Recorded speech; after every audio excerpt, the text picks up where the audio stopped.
नमस्कार। आप सभी मेरे YouTube चैनल हिंदी ज्ञान सागर में आप सभी का स्वागत है। मैं नीतू सिंह सोलंकी आज आपको क्षितिज गद्य खंड के दूसरे पाठ बाल गोविंद भगत का वाचन करूंगी। इस पाठ के विधा रेखा चित्र है। लेखक इसके राम वृक्ष बैनीपुरी हैं। आइए पहले इस पाठ का परिचय जानते हैं। बाल गोविंद भगत रेखा चित्र के माध्यम से लेखक ने एक ऐसे विलक्षण चरित्र का उद्घाटन किया है जो मनुष्यता, लोक संस्कृति और सामूहिक चेतना का प्रतीक हैं। वेशभूषा या बाह्य अनुष्ठानों से कोई सन्यासी नहीं होता। सन्यास का आधार जीवन के मानवीय सरोकार होते हैं। बाल गोविंद भगत इसी आधार पर लेखक को सन्यासी लगते हैं। ये पाठ सामाजिक रूढ़ियों पर भी प्रहार करता है। इस रेखा चित्र की एक विशेषता ये है कि बाल गोविंद भगत के माध्यम से ग्रामीण जीवन की सजीव झांकी देखने को मिलती है। आइए पाठ की शुरुआत करते हैं बाल गोविंद भगत से। बाल गोविंद भगत मंझोले कद के गोरे चिट्टे आदमी थे। 60 से ऊपर के ही होंगे। बाल पक गए थे। लंबी दाढ़ी या जटा जूट तो नहीं रखते थे, किंतु हमेशा उनका चेहरा सफेद बालों से ही जगमग किए रहता। कपड़े बिल्कुल कम पहनते, कमर में एक लंगोटी मात्र और सिर में कबीर पंथियों की सी कनफटी टोपी। जब जाड़ा आता एक काली कमली ऊपर से ओढ़े रहते।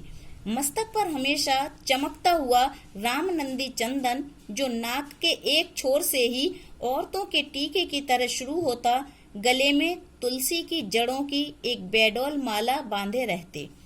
ऊपर की तस्वीर से ये नहीं माना जाए कि बाल गोविंद भगत साधु थे। नहीं, बिल्कुल गृहस्थ। उनकी गृहिणी की तो मुझे याद नहीं, उनके बेटे और पतोहू को तो मैंने देखा था। थोड़ी खेतीबाड़ी भी थी, एक अच्छा साफ सुथरा मकान भी था, किंतु खेतीबाड़ी करते परिवार रखते भी बाल गोविंद भगत साधु थे। साधु की सब परिभाषाओं में खरे उतरने वाले। कबीर को साहब मानते थे, उन्हीं के गीतों को गाते, उन्हीं के आदेशों पर चलते, कभी झूठ नहीं बोलते, खरा व्यवहार रखते, किसी से भी दो टूक बात करने में संकोच नहीं करते, न किसी से खामखा झगड़ा मोल लेते, किसी की चीज नहीं छूते, न बिना पूछे व्यवहार में लाते। इस नियम को कभी कभी इतनी बारीकी तक ले जाते कि लोगों को कुतूहल होता था, यानी आश्चर्य। कभी वह दूसरे के खेत में शौच के लिए भी नहीं बैठते। वह गृहस्थ थे, लेकिन उनकी सब चीज साहब की थी। जो कुछ खेत में पैदा होता सिर पर लाद कर पहले उस साहब यानी कबीरदास जी को मानते थे। वो कबीरदास जी को साहब कहा जा रहा है। साहब के दरबार में ले जाते, जो उनके घर से 4 कोस दूर पर था। एक कबीर पंथी मठ से मतलब वह दरबार में भेंट रूप रख लिया जाकर प्रसाद रूप में जो उन्हें मिलता उसे घर लाते और उसी से गुजर चलाते। इन सबके ऊपर मैं तो मुग्ध था, उनके मधुर गान पर जो सदा सर्वदा ही सुनने को मिलते। कबीर के वे सीधे साधे पद जो उनके कंठ से निकलकर सजीव हो उठते। आषाढ़ की रिमझिम है, समूचा गांव खेतों में उतर पड़ा है। कहीं हल चल रहे हैं, कहीं रोपनी हो रही है। धान के पानी भरे खेतों में बच्चे उछल रहे हैं। औरतें कलेवा लेकर मेड़ पर बैठी हैं। आसमान बादल से घिरा, धूप का नाम नहीं, ठंडी पुरवाई चल रही। ऐसे ही समय आपके कानों में एक स्वर तरंग झनकार सी कर उठी। ये क्या है? ये कौन है? ये पूछना न पड़ेगा। बाल गोविंद भगत समूचे शरीर कीचड़ में लिथड़े अपने खेतों में रोपनी कर रहे हैं। उनकी उंगली एक एक धान के पौधे को पंक्तिबद्ध खेत में बिठा रही है। उनका कंठ एक एक शब्द को संगीत के जीने पर चढ़ाकर कुछ को ऊपर स्वर्ग की ओर भेज रहा है और कुछ को इस पृथ्वी की मिट्टी पर खड़े लोगों के कानों की ओर। बच्चे खेलते हुए झूम उठते हैं। मेड़ पर खड़ी औरतों के होठ कांप उठते हैं। वे गुनगुनाने लगती हैं। हलवाहों के पैर ताल से उठने लगते हैं। रोपनी करने वालों की उंगलियां एक अजीब क्रम से चलने लगती हैं। बाल गोविंद भगत का ये संगीत है, यह जादू। भादों की वह अंधेरी अधरतिया अभी थोड़ी ही देर पहले मूसलाधार वर्षा खत्म हुई है। बादलों की गरज, बिजली की तड़प में आपने कुछ नहीं सुना हो, किंतु अब झिल्ली की झनकार या दादुनों की टर टर बाल गोविंद भगत के संगीत को अपने कोलाहल में डुबो नहीं सकती। उनकी खंजड़ी बज रही है और वे गा रहे हैं, गोदी में पियावा चमक उठे सखियां चिहक उठे ना। हाँ, पिया तो गोद में ही है, किंतु वह समझती है वह अकेली है। चमक उठती है, चिहक उठती है। उसी भरे बादलों वाले भादों की आधी रात में उनका ये गाना अंधेरे में अकस्मात कौंध उठने वाली बिजली की तरह किसे न चौंका देता। अरे, अब सारा संसार निस्तब्धता में सोया है। बाल गोविंद भगत का संगीत जाग रहा है, जगा रहा है। तेरी गठरी में लागा चोर मुसाफिर जाग जरा। कार्तिक आया नहीं कि बाल गोविंद भगत की प्रभातियां शुरू हुई, जो फागुन तक चला करती।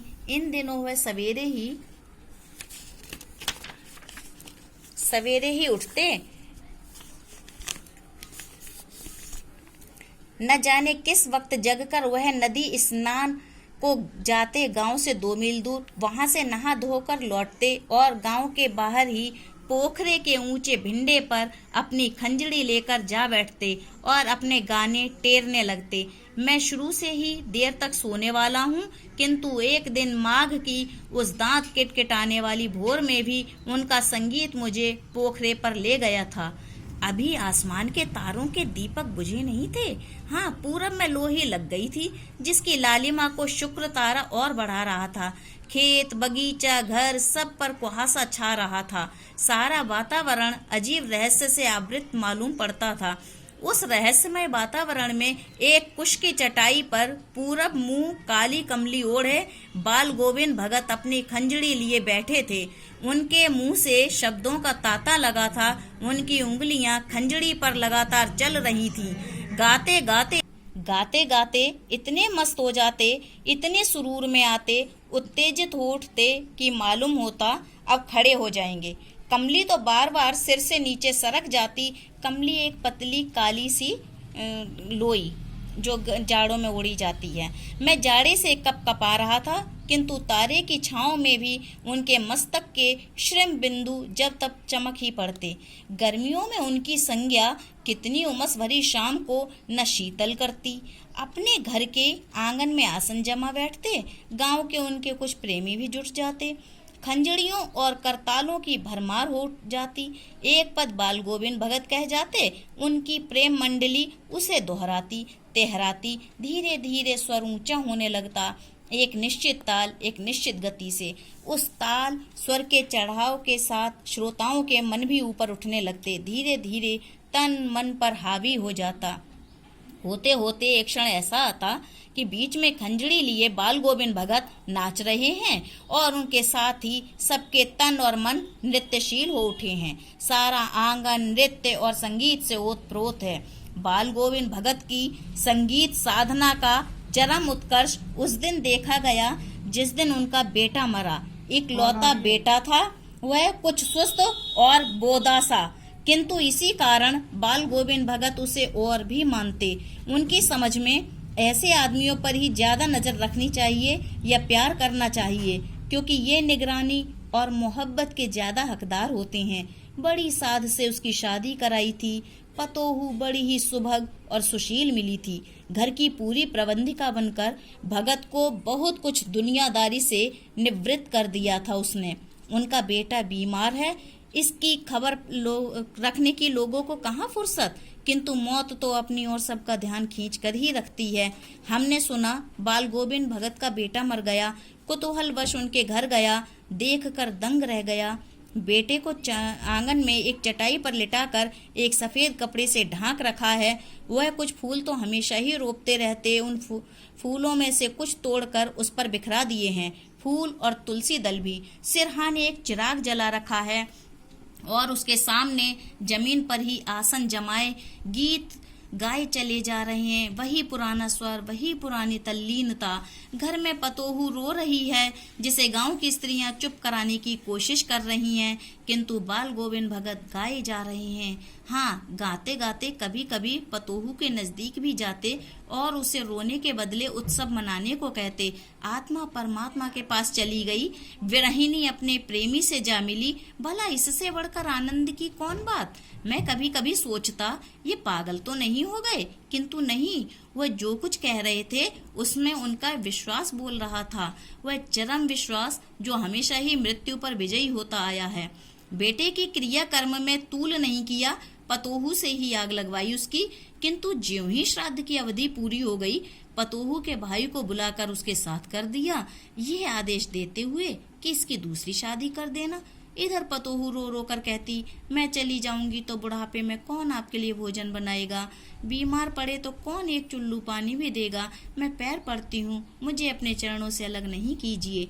लेकिन भगत का निर्णय अटल था, तू जा, नहीं तो मैं ही इस घर को छोड़कर चल दूंगा। ये थी उनकी आखिरी दलील, और इस दलील के आगे बेचारी की क्या चलती। बाल गोविंद भगत की मौत उन्हीं के अनुरूप हुई।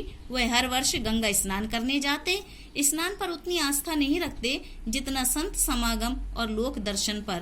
पैदल ही जाते, करीब 30 कोस पर गंगा थी। साधु को संबल लेने का क्या हक, और गृहस्थ किसी से भिक्षा क्यों मांगे। अतः घर से खाकर चलते तो फिर घर ही लौट कर खाते। रास्ते पर खंजड़ी बजाते गाते, जहाँ प्यास लगती पानी पी लेते।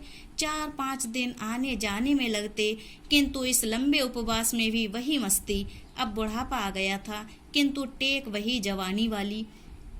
इस बार लौटे तो तबीयत कुछ सुस्त थी। खाने पीने के बाद भी तबीयत नहीं सुधरी, थोड़ा बुखार आने लगा, किंतु नेम व्रत तो छोड़ने वाले नहीं थे। वही दोनों जून गीत, स्नान ध्याय, खेती बाड़ी देखना दिन दिन चीजने लगे। लोगों ने नहाने धोने से मना किया, आराम करने को कहा, किंतु हंसकर टाल देते रहे। उस दिन भी संध्या में गीत गाए, किंतु मालूम होता जैसे तागा टूट गया हो, माला का एक एक दाना बिखरा हुआ। भोर में लोगों ने गीत नहीं सुना, जाकर देखा तो बाल गोविंद भगत नहीं रहे, सिर्फ उनका पंजर पड़ा था। कहानी यहीं पर समाप्त होती है। धन्यवाद।